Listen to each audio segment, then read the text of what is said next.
How to make banana bread my way. You will need flour, sugar, eggs, butter, bananas, vanilla extract, and baking powder, cinnamon, and Angostura bitters if you choose. Get 6 overripe bananas.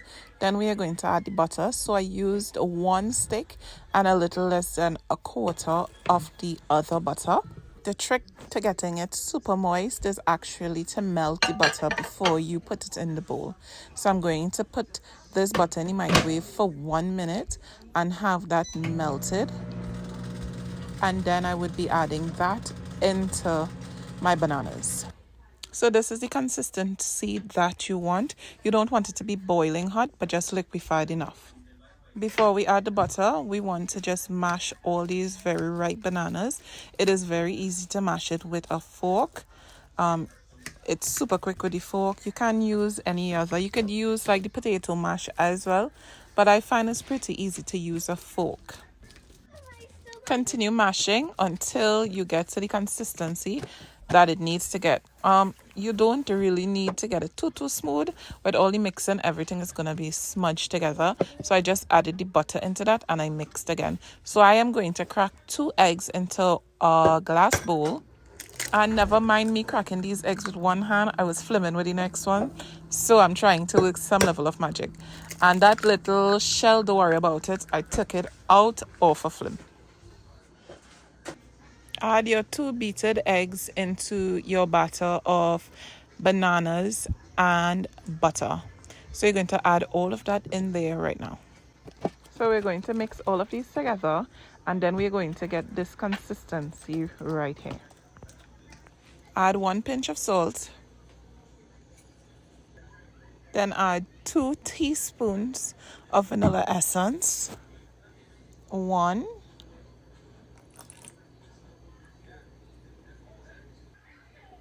And 2.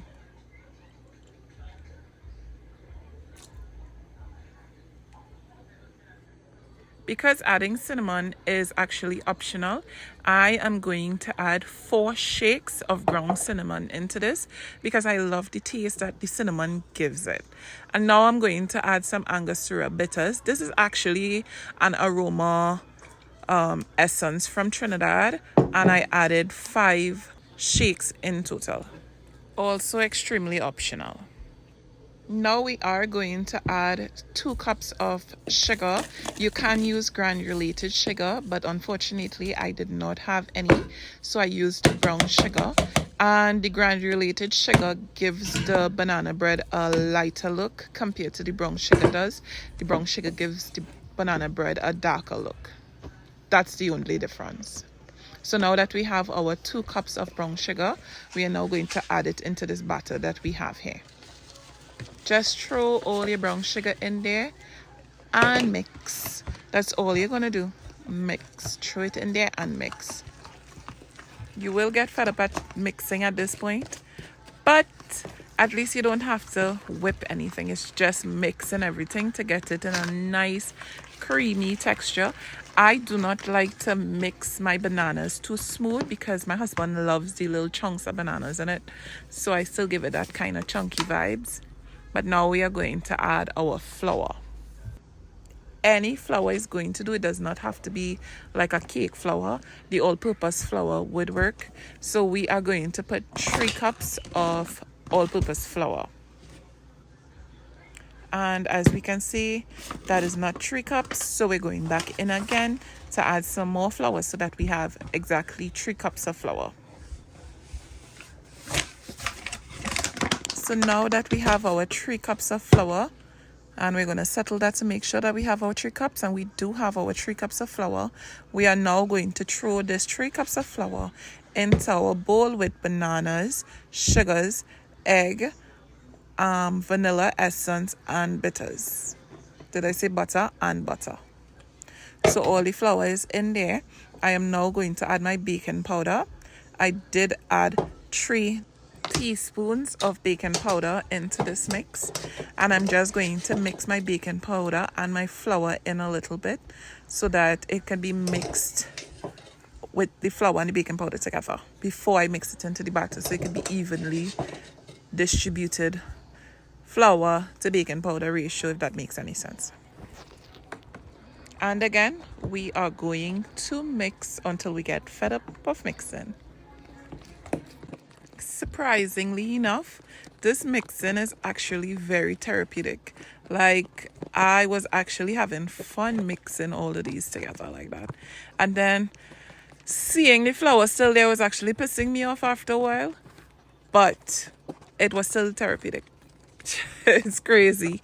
But now you can see it's forming and I'm getting the nice creamy consistency. And this is when it's all whipped up, like all stirred up, all mixed up. So this is the consistency that you want to see. So I am going to be using this cake pan. It's my first time trying this pan, and this is actually a 2-pan recipe, but I only have 1 pan, so we're gonna see how this works out. This pan is actually a non-stick pan, but because I've never tried it before, I really don't trust not putting some butter. You can use the spray oil and just spray your pans, but I didn't have any, so I had to like melt a little piece of butter and grease my pan before I throw my batter inside. So this is me throwing my batter in my cake pan. And because I was flimming and trying to do this with one hand, it felt absolutely impossible. Like, absolutely impossible. I really tried to flim and do this, but after a while I realized that it wasn't happening. So I had to come off camera and do it and then come back. Like, I was struggling. So this is me put all of it in the pan, and I'm just smoothing out the top, and we're going to chuck it in the oven. I've already preheated my oven 365 degrees for the past 10 minutes actually. So now that the oven is already preheated, I'm going to stick this into the oven. This is a completed banana bread. This is the top, and then this is the bottom of the banana bread. And I am going to cut it, and you're going to see the consistency and the texture. It tastes so good. I love that the top is a bit crunchy because my husband loves those crunchy pieces to the top. However, if you are not a fan of the crunchy pieces, as soon as it comes out of the oven, just put a nice, good kitchen towel on top of it and it's going to soften up. So this is the texture and this is what it looks like. You can see the chunks of banana, and thank you for watching.